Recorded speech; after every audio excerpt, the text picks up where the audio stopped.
નમસ્કાર મિત્રો. આજે આપણે 11મા ધોરણના પહેલા કાવ્યનો અભ્યાસ શરૂ કરીશું. અત્યાર સુધી આપણે વાક્ય સંરચનાઓ અને વ્યાકરણ વિશે જે કંઈ વાતો કરવાની હતી એ કરી ચૂક્યા છીએ. એટલે એક ટોપિક અહીંયા આપણે ત્યાં એ પૂરો થાય છે. આજે આપણે જે વાત કરવાના છીએ નાવિક વળતો બોલ્યો. આ ભાલણનું એક પદ છે અને આમ તો ભાલણ છે આખ્યાન સર્જન માટે બહુ પ્રસિદ્ધ છે, પરંતુ અહીં આપણા સિલેબસમાં જે આપણા અભ્યાસક્રમમાં જે કૃતિ છે એ પદ પ્રકારની છે. મિત્રો એક ખાસ યાદ રાખીએ 11મા ધોરણવાળા મિત્રો હવેથી કે જ્યારે આપણે કોઈ ગદ્ય પદ્યનો અભ્યાસ કરીશું ત્યારે કેટલીક સ્કૂલો એવી છે 10મામાં પણ જે સંસ્થાઓ બાળકોને એટલે કે વિદ્યાર્થીઓને ગુજરાતી ભાષાના કવિ વિશે, એના સાહિત્ય સર્જન વિશે, એના ઉપનામ વિશે અને અન્ય એના વિશે ખૂબ બધી માહિતી આપતી હોય છે. અને કેટલીક શાળાઓમાં એવું થતું નથી. એટલે આપણો પ્રશ્ન અત્યારે એ થશે કે આપણે કોઈ પણ કૃતિનો અભ્યાસ કરીશું ત્યારે પહેલું કામ તો આપણે એને જુદી રીતે સમજવાનો પ્રયત્ન કરીશું, અથવા એને સારી રીતે સમજવાનો પ્રયત્ન કરવા માટે પહેલાં એના કવિ વિશે આપણને બહુ વિસ્તૃત જાણ હોય એ જરૂરી છે. અને એટલા માટે આપણે આજે છે એ કવિ વિશે થોડું જાણવાનો પ્રયત્ન કરીશું. સૌથી પહેલું મિત્રો, આ જે ભાલણ છે ગુજરાતી કવિ, એનો એક જેને આપણે ફોટો કહી શકીએ અથવા તસવીર કહી શકીએ એવું આપણે ત્યાં અહીંયા નથી, તો પહેલાં એ જોવાનો પ્રયત્ન કરીશું. તો આ જે તસવીરો આપણે જોઈએ છીએ આ એ કવિની છે અથવા તો એ સર્જકની છે. આ વધારે સારી છે. તો આ તમે જોઈ શકો છો કે આ કવિ છે 15મી સદી એટલે કે 16મી સદી એમનો સમય તરીકે આપણે એને જોઈએ છીએ. આ એમની બધી તસવીરો છે. તો આ આપણું એક કામ એ હતું. તો મિત્રો એટલા માટે 11મા ધોરણની અંદર આપણે કવિ વિશે માહિતી લઈએ છીએ અથવા લેવાના છે, કેમ કે 11મા અને 12મા ધોરણની અંદર મિત્રો 4 પ્રશ્નો છે કાવ્યમાંથી અને 4 પ્રશ્નો છે ગદ્યમાંથી અથવા તો પાઠમાંથી. એ કૃતિલક્ષી પ્રશ્નો અથવા તો હેતુલક્ષી પ્રશ્નો જેને કહી શકાય એવા પ્રકારના પ્રશ્નોનો અહીં પૂછાતા હોય છે. એટલે અહીંયા તમને કવિનું નામ પૂછશે, કવિનું ઉપનામ શું છે એવું પૂછશે, કવિની કૃતિનું નામ પણ પૂછી શકે. ઉદાહરણ તરીકે કવિ ભાલણની કઈ કૃતિ તમારા અભ્યાસક્રમમાં છે આવું પણ પૂછે છે ઘણીવાર એનો સાહિત્ય પ્રકાર પૂછતા હોય છે. ઉદાહરણ તરીકે આત્મકથા ખંડ છે, નવલકથા ખંડ છે, પદ છે, હૈકુ છે, સોનેટ છે. આ બધા સાહિત્યના ગુજરાતી ભાષાના પ્રકારો છે. આ વારંવાર પરીક્ષાઓની અંદર એટલે 12માની અંદર તો આ જે છે 4 પ્રશ્નો બંનેમાંથી ગદ્ય અને પદ્યમાંથી પૂછાય જ છે. અને એ જ રીતે એ જ પેપર સ્ટાઇલને અનુસરતા 11મામાં પણ આપણે આ રીતે પરીક્ષાઓમાં પૂછતા હોઈએ છીએ. તો એટલા માટે આપણું કામ સાથે સાથે કૃતિનો અભ્યાસ કરતાં પહેલાં અને કૃતિનો અભ્યાસ કરતાં સાથે સાથે એ કવિ વિશેની એક વિસ્તૃત માહિતી આપણી પાસે હોય એ બહુ જરૂરી બને. સૌથી પહેલું ભાલણનો જે સમય છે કે આ એનો જન્મનો અને એના મૃત્યુ વચ્ચેનો જે સમયગાળો છે, એમાં આ એ યુગમાં થયો છે કે જ્યારે કોઈ ચોક્કસ જન્મ તારીખો આપણી પાસે નહોતી અથવા ચોક્કસ જન્મ તારીખો આપણે નહોતા લખવાની પરંપરા એ વખતમાં. એટલે એની કૃતિ અને કૃતિમાં થયેલા ઉલ્લેખો અને એ વખતની જે શૈલીઓ હોય એના આધારે એમનો જે સમય છે નિર્ધારિત કરવાનો પ્રયત્ન સર્જકો અથવા સંશોધકો કરતા હોય છે. તો 15મી સદીનો ઉત્તરાર્ધ અને 16મી સદીનો પૂર્વાર્ધ એટલે કે 15મી સદી પૂર્ણતાને આરે અને 16મી સદીની શરૂઆતમાં આ કવિ થયા હશે એવું આપણે પહેલું નિર્ધારણ કરી શકીએ. સમય ક્યારે પૂછાતો નથી એટલે બહુ ચિંતા કરવાની જરૂર નથી કે ભાલણ એ ક્યારે થયા અથવા એમનો સમય જણાવો, આવું ક્યારેય પૂછાયું નથી અથવા પૂછાતું નથી. હવે પહેલી વસ્તુ કે ભાલણનું એક નામ જે છે પુરુષોત્તમ હતું. આ ખાસ આપણે યાદ રાખીએ. ભાલણનું મૂળ નામ પુરુષોત્તમ છે અથવા એના પૂર્વાશ્રમનું નામ પણ કહી શકાય. એ પુરુષોત્તમ નામથી પ્રસિદ્ધ હતા અને એમની કેટલીક કૃતિઓમાં પણ પુરુષોત્તમ દાસ આવો એક ઉલ્લેખ ક્યાંક વળી મળી આવે છે. તો આ એક એમનું ઉપનામ એટલે ભાલણ એ સાથે સાથે પુરુષોત્તમ નામથી પણ તેઓ પ્રસિદ્ધ હશે. જ્ઞાતિએ પોતે મોઢ બ્રાહ્મણ હતા. એટલે મોટ બ્રાહ્મણ, એક બ્રાહ્મણોની અંદરની એક પેટા જ્ઞાતિની અંદર આવતો એક જ્ઞાતિ છે પેટા, અને એમની સરનેમ, એમની અટક એ છે ત્રવાડી એ લખવાતી અથવા હતી. આમ આ એમના વ્યક્તિગત જીવન વિશેની બધી માહિતીઓ છે. અને એમનું વતન એ પાટણ, એમનું જન્મસ્થાન એ પાટણ હતું, અને એમનું કાર્યક્ષેત્ર પણ પાટણ ખરું. આ બે વસ્તુ. આ સાથે ગુજરાતી ભાષા સાથે એમનો નાતો તો ખરો જ, પણ આ સાથે સાથે અન્ય બે ભાષાઓ ઉપર તેમની સારી પકડ હતી. એક સંસ્કૃત ભાષા ઉપર અને બીજી છે વ્રજ ભાષા ઉપર. આ બે ભાષાઓનું તેવું સારું એવું તેવું જ્ઞાન ધરાવતા હતા. એવું શેના આધારે કહી શકાય આપણે આગળ જોઈશું. બીજું કે 10મા સ્કંધમાં આવતા વ્રજ ભાષાના જે પદ છે કવિએ પોતે રચેલા હોય એવું લાગે છે. તો 10મા સ્કંધ નામની કૃતિ છે, એની અંદર એ કૃતિ છે એ ભાલણની જ છે, અને એની અંદર કેટલાક પદો છે. 10મા સ્કંધ એટલે આપ બધા મિત્રોને જણાવી દઉં કે શ્રીમદ ભાગવત પુરાણ, સાદી ભાષામાં કહું તો જે કથાઓ બધી બેઠે છે બધા આચાર્યોની, જે ભાગવત જેને આપણે કહીએ શ્રીમદ ભાગવત, આની અંદર 12 સ્કંદ છે. એનો 10મો સ્કંદ એટલે ભગવાન કૃષ્ણના જન્મની જે કથા અને કંસવધ સુધીની આખી જે કથા છે એ આ 10મા સ્કંદ, એટલે આમ તો 10મા સ્કંદ આ 10મા ક્રમનો સ્કંદ એ અર્થમાં. અને એની અંદર આ જે કૃતિની રચના કરી ભાલણે, આમ તો ભાગવતની અંદર 10મા સ્કંદ છે, પણ આ નામે એક બીજી કૃતિ એ ભાલણે પોતે લખી છે.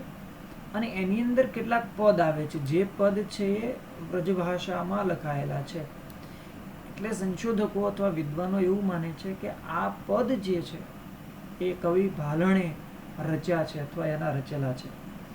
સૌથી અગત્યની વાત કે મિત્રો, ગુજરાતી ભાષા છે એ સંસ્કૃત અને એમાંથી અપભ્રંશ, પ્રાકૃત, એવી રીતે આમ સંસ્કૃત ભાષામાંથી ઉતરી આવેલી ભાષા છે.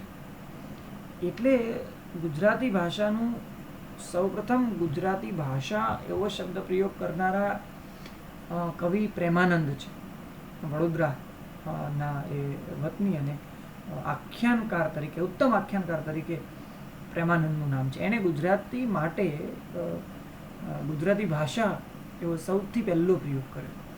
આ મિત્રો આ જનરલ નોલેજનો પ્રશ્ન છે. સ્પર્ધાત્મક પરીક્ષાઓની તૈયારી કરવા માટે જે લોકોએ આર્ટ્સ રાખ્યું છે અને આર્ટ્સની તૈયારી કરે છે એ મિત્રોએ આવી બધી નોંધો ખાસ રાખવાની છે કે ગુર્જર ભાષા, હવે ગુજરાતી ભાષાનો પ્રયોગ સૌથી પહેલો પ્રેમાનંદે કર્યો. એવી રીતે ગુજરાતી ભાષાને સૌથી પહેલું ગુર્જર ભાષા તરીકે સંબોધન કરનાર, અથવા તો ગુજરાતી ભાષાને ગુર્જર ભાષા તરીકે ઓળખ આપનાર એ જે કવિ છે એ કવિને આપણે કહીએ છીએ ભાલણ અથવા તો પુરુષોત્તમ. આ ભાલણ કવિ છે. આ કવિનું ગુજરાતી ભાષાની અંદર સૌથી મોટું જો કોઈ પ્રદાન હોય તો એનું સૌથી મોટું પ્રદાન એ આખ્યાનોની અંદર છે. અને આખ્યાનોને કડવાબદ્ધ રીતે કરવાનો યશ કોઈને જતો હોય, આખ્યાનની અંદર કડવા એટલે કે આપણી ભાષામાં કહેતી તેને પ્રકરણ અથવા ચેપ્ટર જેવા વિભાજનો કરેલા હોય આખ્યાન જે છે, તો એ આખ્યાન પણ એ ગુજરાતી ભાષાનો સાહિત્ય પ્રકાર છે. એ આપણે આગળ ભણવાના છીએ. એમ ઉગાર્યો ચંદ્રહાસ એ આખ્યાન ખંડ છે, ત્યારે આના પર વિશેષ એ સાહિત્ય સ્વરૂપ ઉપર આપણે વાતો કરીશું. તો આખ્યાનને કડવાબદ્ધ કરવાનું, એટલે કડવાની અંદર એને ચેપ્ટર પાડીને એને ગોઠવી શકાય એ પ્રકારની વ્યવસ્થા ઊભી કરનારો જો કોઈ કવિ હોય ગુજરાતી ભાષાનો તો એ ભાલણ છે. એટલે ભાલણને આપણે ગુજરાતી ભાષાના પ્રયોગશીલ કવિ તરીકે જોઈ શકીએ છીએ. બીજું, એમના આખ્યાનોમાં એમણે કડવા તો લખ્યા છે, પરંતુ આ કડવાઓ જે છે એમના આખ્યાનોની અંદર જે બે આખ્યાનોની અંદર મહત્વપૂર્ણ વસ્તુઓ છે, એક છે ઉથલો અને બીજું છે વલણ. આ બેનો પ્રયોગ કવિ કરતા નથી. આ પ્રકારના કડવા, કેમ કે કડવાની અંદર જે ઉથલો અને વલણ, આ બે શબ્દ યાદ રાખજો. એ આખ્યાનના સ્વરૂપ વિશે વાત કરીશું ત્યારે આના ઉપર વિશેષ વાત કરીશું. પરંતુ અત્યારે કે ભાલણે આખ્યાનોની અંદર કડવાનો પ્રયોગ કર્યો, પરંતુ એની અંદર ઉથલો કે વલણ આ પ્રકારના સ્વરૂપની રચના કરવાનું એમણે ટાળ્યું છે. એટલે એક ખાસ યાદ રાખશો કે જ્યારે ગુજરાતી ભાષાની વાત આવશે ત્યારે આ પ્રશ્નની ચર્ચાઓ થશે કે આખ્યાનના પિતા તરીકે કોને ઓળખવામાં આવે છે, અને એ વખતે આપણો જવાબ થવો જોઈએ કે આખ્યાનના પિતા તરીકે ભાલણ પ્રસિદ્ધ છે. કવિ ભાલણ છે આખ્યાનના પિતા છે. કેટલાક મિત્રો, ખાસ કરીને સ્પર્ધાત્મક પરીક્ષાની તૈયારી કરતા મિત્રો માટે, કે કવિ ભાલણ જે છે એ આખ્યાનના પિતા છે, પ્રેમાનંદ નહીં. આ બરાબર યાદ રાખજો.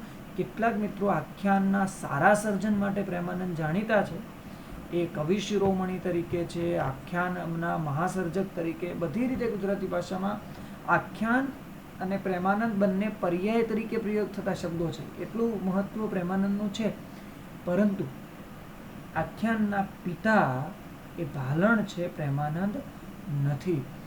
આ એક વાત ખાસ આપણે જોવાની રહી અથવા વિચારવાની રહી. હવે શા માટે કે ભાલણને આપણે આખ્યાનનો પિતા કહ્યો, તો એનું એકમાત્ર કારણ અથવા મહત્વનું કારણ છે કે પૌરાણિક આખ્યાનો એટલે કે પૌરાણિક કથાઓ છે, એ મૂળ કથાને ભાલણ છે એ વફાદાર રહે છે. તમે જુઓ કે કોઈ પણ કથા મિત્રો આપણે કહેતા હોઈએ અથવા સાંભળતા હોઈએ, આ કથા રામાયણ મહાભારત વગેરેની હોઈ શકે. આ કથામાં વ્યક્તિ અથવા તો કથા કહેનાર એ સામેના લોકોનો ભાવ, એનો રસ, એની સ્થિતિ એને જાણીને કથા કહેતો હોય. ઘણી વાર જરૂરિયાત જણાય તો એ કથામાં એ ફેરફાર પણ કરતો હોય છે. એમાં જરૂરિયાત જણાય તો કથામાં એ હાંછોડ પણ કરતો હોય છે.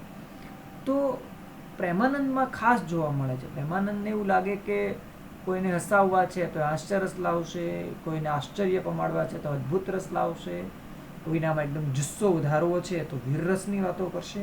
આવું બધું પ્રેમાનંદ કરશે, જે મૂળ કથામાં હશે પણ નહીં. ઘણીવાર આવું બને. પરંતુ ભાલણ આવું કરતો નથી. ભાલણ શું કરે છે? મૂળ કથા છે એને વફાદારીથી એમને વળગી રહે છે. એટલે ભાલણ છે એ મુખ્ય 3 સર્જનો માટે આપણે ત્યાં પ્રસિદ્ધ છે. સૌથી પહેલું એમનું એક ઉત્તમ આખ્યાન કવિ છે, ઉત્તમ પદ કવિ પણ છે અને ઉત્તમ અનુવાદક પણ છે. અનુવાદક તરીકે તેમણે સંસ્કૃત ભાષાની કેટલીક કૃતિઓનો ગુજરાતીમાં અનુવાદ કર્યો છે, અથવા તો ગુર્જર ભાષામાં એમનો અનુવાદ કરવાનો એમણે પ્રયત્ન કર્યો છે. એમની જે મહત્વપૂર્ણ કૃતિઓ છે એમાં નળાખ્યાન, જાલંધર આખ્યાન, ધ્રુવાખ્યાન, ચંડી આખ્યાન, મૃગી આખ્યાન, રામ વિવાહ, આ એમના મહત્વપૂર્ણ આખ્યાનો છે.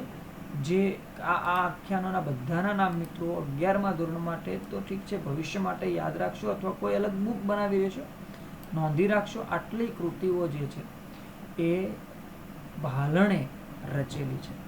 હવે આ જે નળાખ્યાન છે મિત્રો અને દશમસ્કંદ છે, આ 2 કૃતિઓ છે, સાથે સાથે પ્રેમાનંદે પણ આ જ શીર્ષકથી લખી છે. 11મા વાળા મિત્રો હો કે ભવિષ્યમાં સ્પર્ધાત્મકમાં બેઠવાના હો, બધા મિત્રો યાદ રાખો કે જ્યારે આ પ્રશ્ન પૂછાય કે દશમસ્કંદ કૃતિ કોની રચના છે અથવા નળાખ્યાન કોની રચના છે, તો બરાબર યાદ રાખો કે નળાખ્યાન અને દશમસ્કંદ બંને કૃતિઓ 2 કવિઓએ ભાલણે પણ લખી છે અને સાથે સાથે પ્રેમાનંદે પણ લખી છે. એટલે ઓપ્શન બરાબર જુઓ. પ્રેમાનંદ હોય તો માત્ર પ્રેમાનંદ લખવાનું નથી, કેમ કે પરીક્ષાની અંદર ઓપ્શનવાળી પરીક્ષા એટલે સ્પર્ધાત્મકવાળા મિત્રોની વાત કરું છું, 11મા વાળા મિત્રોની એકલાની વાત નથી. તો એ મિત્રો જોઈ લો કે ઓપ્શનમાં નીચે લખ્યું હોય કે પ્રેમાનંદ અને ભાલણ, તો આ જવાબ આવશે પ્રેમાનંદ અને ભાલણ. બીજું, ઘણીવાર એવું બને કે પ્રેમાનંદ જવાબમાં હોય જ નહીં અને ભાલણ હોય, તો આપણને એવું લાગે કે ભાઈ આખ્યાન તો પ્રેમાનંદના પ્રસિદ્ધ છે, આખ્યાન તો પ્રેમાનંદ જ લખે છે, તો આપણે કોઈ અન્ય કવિને પસંદ કરી લેતા હોઈએ છીએ. અથવા આપણે એવું માનતા હોઈએ છીએ કે નીચેનામાંથી કઈ કૃતિ ભાલણની છે એમ કરીને નળાખ્યાન અથવા દશમસ્કંદ એવું લખીને આપી દે, તો આપણે માનીએ કે આ 2 કૃતિ તો પ્રેમાનંદની છે, કેમ કે આપણે એ વાંચેલું હોય છે અથવા કવિ આખ્યાન માટે જાણીતો છે. તો બરાબર યાદ રાખો કે ભાલણની જે કૃતિ છે એ દશમસ્કંદ અને નળાખ્યાન એ બંને ત્યાં એટલે કે સામે રિપીટ થાય છે પ્રેમાનંદ સાથે. આ એક ખાસ અગત્યનો મુદ્દો છે. આ મિત્રોએ ધ્યાનમાં રાખવા જેવો છે બધાએ. ત્યાર પછી અહીંયા એક તેમની યશોદાઈ શબ્દનો અર્થ થાય છે યશ આપનારી. એટલે ભાલણને જેણે ગુજરાતી ભાષામાં પ્રસિદ્ધ કર્યા છે અથવા ભાલણને જેણે ગુજરાતી ભાષામાં પ્રતિષ્ઠા અપાવી છે એવી એક કૃતિ છે કાદંબરી અને દશમસ્કંદ અને રામ બાલ ચરિત. આમાંથી આ કાદંબરી અને દશમસ્કંદ છે, આ બંને કૃતિનો પ્રેમાનંદે ભાલણે ગુજરાતી ભાષામાં અનુવાદ કર્યો છે. એટલે મૂળ આ કૃતિ જે છે કાદંબરી એ સંસ્કૃત ભાષાની કૃતિ છે અને દશમસ્કંદ એ શ્રીમદ ભાગવતનો 10મો સ્કંદ છે. સંસ્કૃતમાં લખેલી છે બંને કૃતિઓ, જેનું ભાલણે સુંદર ભાવ સાથે એક વ્યવસ્થિત એક પરંપરા સાથે એણે આખી આ કૃતિઓનું શું કર્યું છે, ગુજરાતીમાં અનુવાદ કર્યો છે. એટલે અનુવાદક તરીકે પણ તેઓની પ્રસિદ્ધિ છે અથવા અનુવાદક તરીકે પણ તેઓ જાણીતા છે એવું આપણે કહી શકીએ, કેમ કે એમની આ ત્રણ કૃતિઓને કારણે તેઓ ગુજરાતી ભાષામાં યશ પામ્યા છે. તો આ જે વાત છે એ અહીંયા સુધીની કવિ પરિચયની થઈ. આ એક પ્રકારનો આપણે જે ભણવાના છીએ આ એક પ્રકારનું પદ છે અને એ પદ ભણ્યા પછી એટલે ટૂંકમાં પદનો અભ્યાસ એ કરતા સાથે જ અહીંયા યાદ રાખો, જો આ એક પદ છે એવું અહીંયા સ્પષ્ટ કીધેલું છે. સાહિત્ય આધાર એટલે કે શેમાંથી લીધેલો છે એવું કવિએ એટલે ટૂંકમાં આપણને આપણું પુસ્તક કહેતું નથી.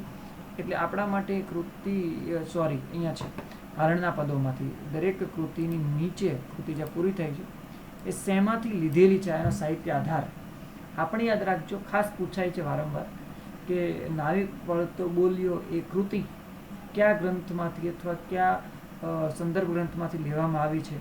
તો આ મૂળ કૃતિ છે ભાલણના પદો, એમાંથી આ એક પદ એ આપણા અભ્યાસક્રમમાં પસંદ કરવામાં આવ્યું છે. આવું બરાબર યાદ રાખીએ. તો આ કૃતિ વિશે 3 પ્રશ્નો મિત્રો આપણે બરાબર પહેલા જોઈ લઈએ. સૌથી પહેલો છે કવિનું નામ, એનું પૂર્વાશ્રમનું નામ, કૃતિનું શીર્ષક, ત્યાર પછી એનો સાહિત્ય પ્રકાર જે અનુક્રમણિકામાંથી લખેલો છે, અનુક્રમણિકામાં આપેલો છે એ છે પદ, અને ત્યાર પછી એ કૃતિ કયા મૂળ ગ્રંથમાંથી લેવામાં આવી છે, તો ભાલણના પદોમાંથી. આટલું જોઈ લઈએ પછી આપણે કૃતિમાં પ્રવેશ કરતા હોઈએ. દરેક વખતે આપણે ધ્યાનમાં રાખીશું કે કોઈ પણ કૃતિના 3 પ્રશ્નો, કૃતિનું નામ, કવિનું નામ, શેમાંથી લીધેલું છે અને એનો સાહિત્ય પ્રકાર, આ 4 પ્રશ્નો એ દરેક કૃતિના આપણા ધ્યાનમાં હોવા જોઈએ. ધન્યવાદ મિત્રો. આગળના મિત્રોમાં આપણે ફરી પાછા આગળના વિડીયોની અંદર આ કૃતિની વાત કરીશું.